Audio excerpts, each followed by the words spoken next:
তো নমস্কার বন্ধুরা, আজকে কাঁঠাল নিয়ে আবার একটা নতুন ভিডিও আপনাদের সামনে তুলে ধরতে চলে আসলাম।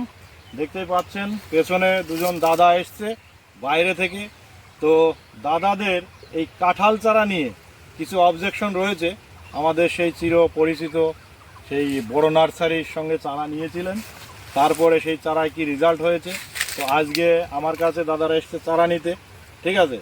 তো সেই সম্পর্কে কথা হচ্ছিল, তো আমি বললাম ঠিক আছে একটা ভিডিও হয়েই যাক। তো এবার আমরা সরাসরি দাদাদের পরিচয় নেব এবং তাদের কি অবজেকশন রয়েছে সব আমরা জানার চেষ্টা করব। তো দাদা, প্রথমেই বলবেন আপনার নামটা এবং কোথা থেকে এসছেন। আমার নাম মেহবুল মণ্ডল। মেহবুল মণ্ডল, হ্যাঁ। কোথা থেকে আমার বাড়ি পলসন্ডা, পলাশিপাড়া থানা, জেলা নদিয়া। আচ্ছা, আর দাদা আপনার নামটা? আমার নাম গৌর মণ্ডল, বাড়ি পলসন্ডা, পলাশিপাড়া থানার অন্তর্গত। আচ্ছা, তা আপনি যে আমাকে যে বলছিলেন যে কাঁঠাল চারার যে গল্পটা, হ্যাঁ, তো আমরা সেই বিখ্যাত নার্সারির নাম বলবো না, ঠিক আছে, সরাসরি কারোর নাম বলা চ্যানেলে ঠিক না। তো আপনি বলুন যে সেখান থেকে চারা কত দামে নিয়েছিলেন। 165 টাকা চারা নিয়েছিলাম, হ্যাঁ, 1 টাকাও কম নেয়নি। আচ্ছা, কত পিস চারা নিয়েছিলেন? 110 পিস নিয়েছিলাম। 110 পিস। 110 পিস চারা নিয়েছিলাম। আচ্ছা, এটা কতদিন আগে, মানে কত? আমি নিয়েছিলাম নভেম্বর মাসে। নভেম্বর মাসে শীতের আগে। আচ্ছা, তো আমার চারা লাগানোর পরই 1 মাস পরে ওই শীতে মারা যায়, মোটামুটি অর্ধেক চারা মারা যায়, 60-70টা মতো। 60খানা মতন চারা চারা মারা যায়, শীতে একদম ডাটা পুড়ে গিয়ে মারা যায়, পাতা পুড়ে গিয়ে মারা যায়। তারপরে আমি ওনাদের নার্সারিতে ফোন করি, তো উনি বলে যে সালফার স্প্রে করতে। সালফার স্প্রে করার পরেও কিছু যখন হয়নি, তখন আবার আমি ওনাদের কাছে চারার জন্য বলি। কিন্তু আমাকে চারা নেওয়ার আগে বলা হয়েছিল যে চারার যদি কোনো অসুবিধা হয়, প্রবলেম হয়, চারা নতুন করে দেওয়া হবে বা রিটার্ন দেবো। এবং তো উনি তো দেখি মানে ভিডিও বলেই যে আপনারা আমার সঙ্গে চারা নিয়ে করেন, আমি কিন্তু চাষিদের সঙ্গে সব সময় থাকি বা একদম ফল ধরা অবধি চাষিদের গাইড করি। গাইড তো দূরের কথা, গাইড করেছিল প্রথম 2 মাস করেছিল। তারপরে চারা মরে যাওয়ার পরে তারপর থেকে আর মানে গাইড ফোন টোন আর কিছুই করে না। আপনি যখন ফোন করলেন যে চারা মারা গেছে, তখন আমি যখন ফোন করি যে চারা মারা গেছে, তারপরে আমার বললো তোমার ভুলভ্রান্তি আছে, জলের ঘাটতি হয়েছে, তারপরে শীতের জন্য চারা মারা গেছে।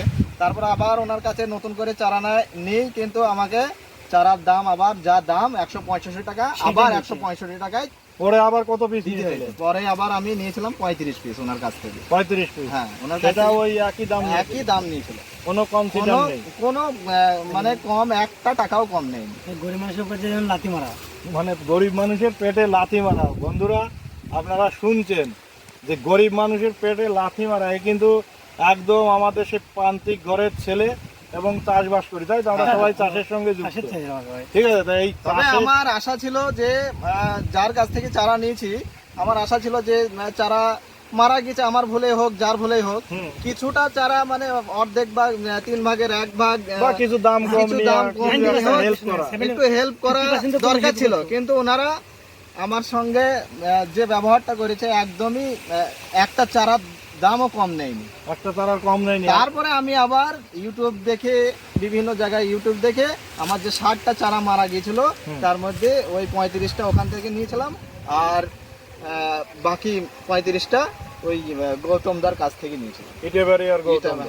ইটাবেরিয়া হাঁসখালি যে ওই লাইনে ইটাবেরিয়া, ওখান থেকে নিয়েছিলাম। ওখানে আমার সাথে 50 টাকা করে চারা নিয়েছিল, একই চারা একই গাছ। আমি যদি একই জায়গায় দুটো চারা রাখি বা দুটো চারা ছবি তুলি, কেউ বলতে পারবে না যে আলাদা।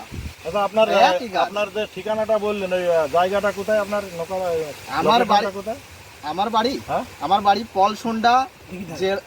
পলসন্ডা দিঘির ধারে থেকে 2 কিলোমিটার ভিতরে যেতে হবে। পলসন্ডা, এটা কি পলাশিপাড়া? আচ্ছা, পলাশিপাড়ার মধ্যে, তার মানে আমাদের কাছে। বন্ধুরা, তো আপনার বাগানে গেলে দেখাতে পারবেন সেই দুটো চারা? গৌতমদার চারা দেখাবো। গৌতমদার চারা কি বলবো, ফেব্রুয়ারি মাসে নিয়েছিলাম 50 টাকা দামের চারা, 165 টাকা দামের চারা। তো এখনো 165 টাকা দামের চারা গ্রোথ নিতে এখনো টাইম লাগছে, কিন্তু এই যে ফেব্রুয়ারি মাসে আমি 50 টাকা চারা লাগিয়েছি, ওর থেকে বড় হয়ে গেছে। আমি দেখাতে পারি। অনেক ভালো। তাহলে ভাবেন, আপনারা ভাবেন। তো বন্ধুরা আমরা একটা কিন্তু চারা। চেষ্টা করবো এই দাদার বাগানে গিয়ে সেই ভিডিওটাও আপনাদের দেখানো। তো এখন বলুন, আমার এই যে বাগানে, আমার বাগানে তো আপনারা সবাই জানেন কম দামের চারা এবং বিভিন্ন জায়গার চারা লাগানো, যে কোনো এক জায়গার ছিল না। প্রথমে কিন্তু আমার মনেও ডাউট ছিল যে 165 টাকার চারায় বোধহয় ভালো ধরে। হ্যাঁ, ঠিক আছে, আমিও কিন্তু বহুত ডাউটের মধ্যে ছিলাম। তারপরে যখন বিভিন্ন জায়গায় ভিডিও করলাম, গাছ পুরনো হলো, আমি নিজে যখন বিভিন্ন জায়গা থেকে চারা নিয়ে এসে লাগালাম, ঠিক আছে, আমি বিভিন্ন জায়গা থেকে 10টা 20টা করে এনেছিলাম। তো এখন যখন ফল পেয়েছি দেখলাম সব এক। তারপরে কিন্তু বুক ঠুকে আমি বলেছি, বিভিন্ন ভিডিওয় বলেছি বন্ধুরা, যে এক চারা, ঠিক আছে, এই চারা পৃথিবীতে যা আছে সব কিন্তু একটাই ভ্যারাইটি, তাই তো? হ্যাঁ, হ্যাঁ। একটাই ভ্যারাইটি। তো আমার বাগান কেমন দেখলেন বলুন? আমার তো এখন আপনার 2 বাগান বছর তো পূর্ণ হতে অনেক- এখনো অনেক- 1.5 মাস কম আছে। অনেক গ্রোথও আছে, আবার আমি কিন্তু কিছু কিছু spray বাগানে করি না কিছু। কিছু কিছু বাগানে আমি ফলও দেখতে পাচ্ছি এই সময়ে। হুম। একটু দেখান ফল, আমি এখানেই না, ওটা তো আসবে, এখন টাইম চলে আসছে, এই দেখান, এখনই দেখা যাচ্ছে। এখন চলে আসবে। এরকম অনেক গাছেই আসছে, কারণ এখন টাইম হয়ে গেছে। আর পুরনো হলে তো এই টাইমে ফল এইগুলো সব ফলে ভর্তি হয়ে যাচ্ছে। সব গাছে আসবে। তো এইবার ঘটনা হচ্ছে যে দাদা, তাহলে মোটামুটি আজকে তো আমার বাগানে আমি আপনাদেরকে একবার যাওয়ার অনুরোধ করছি। আপনাদের- আমার বাগানে একবার গিয়ে আপনার বাগানে আমার ঘাস আছে। বাগানটাকে দেখাবেন। আমাদের বাগানে তো ঘাস নেই, পুরো পরিষ্কার, তাও গাছ ধরে বাঁচাতে পারলাম না, পুরো পরিষ্কার। গাছ ভালো হয়নি। গাছের আচ্ছা। চারার কন্ডিশনও খারাপ ছিল। এইবার যাই হোক, শীতের কারণে মারা যাওয়ার পরে আমাকে যে পরিষেবা দেওয়ার কথা ছিল, যে সমস্ত পরিষেবা দেওয়া হবে, প্রথম আমি, তারপরে বারবার ফোন করার কারণে উনি বিরক্ত হয়ে ফোন বারবার করার কারণে উনি এখন আর একটা ফোন তুলতে চায় না। ফোন তো তুলে হয়তো 5-6 বার করার পরে মানুষের ফোন করলে ফোন ফোন করছি, এরকম একটা ব্যাপার। তো- কিন্তু প্রথম ওনারা নিজেরাই ফোন করতো। তারপরে আমার চারা মরে যাওয়ার পরে 2 মাস পর থেকে তারপরে আর সেইভাবে খোঁজ খবর আর নেয়। না, যেটা পারবো না সেটা বলবো কেন?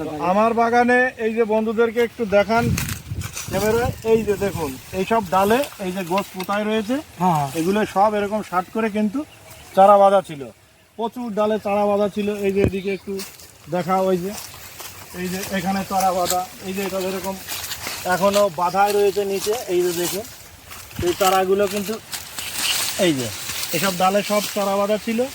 এই যে এদিকে দেখুন, এই যে চারা বাঁধা ছিল। তো এখন আমরা ওই বাগানে গিয়ে আমাদের চারা দেখব, ঠিক আছে, এবং আপনাদেরকে দেখাবো, এবং দাদারা দেখবে চারার কোয়ালিটি, ঠিক আছে। তো চলুন এবার নার্সারিতে যাওয়া যাক।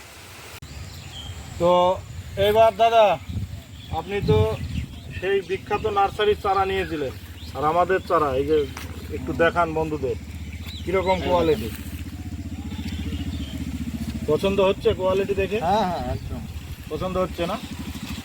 এই যে দেখুন বন্ধুরা, কত সুন্দর চারা, এবং চারার সব থেকে বড় কথা এই গোড়াতে মাটিটা বেশি আছে।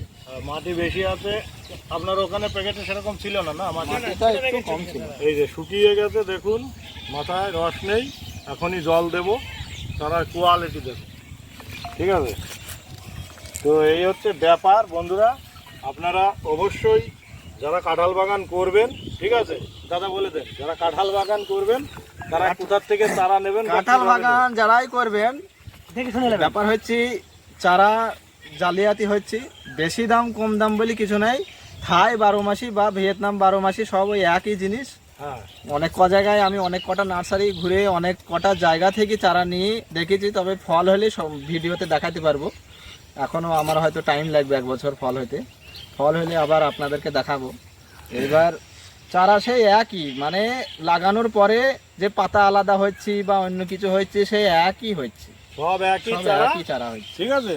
এইবার তো চারা আপনারা আপনি যেখান থেকেই যেখানে নেবেন একটু কমে পাবেন, কমে সেখানে পাবেন, নেবেন, যেখানে বা ভালো হবে। যেখানে একটু বিশ্বাস পাবেন সেখান থেকে নেবেন, ঠিক আছে। তাহলে আপনার ঠিকানা দিয়ে দেন। না, আমার ঠিকানা বন্ধুরা জানে, ঠিক আছে, আর ফোন নম্বর দেওয়া থাকবে, অবশ্যই যোগাযোগ করে নেবে।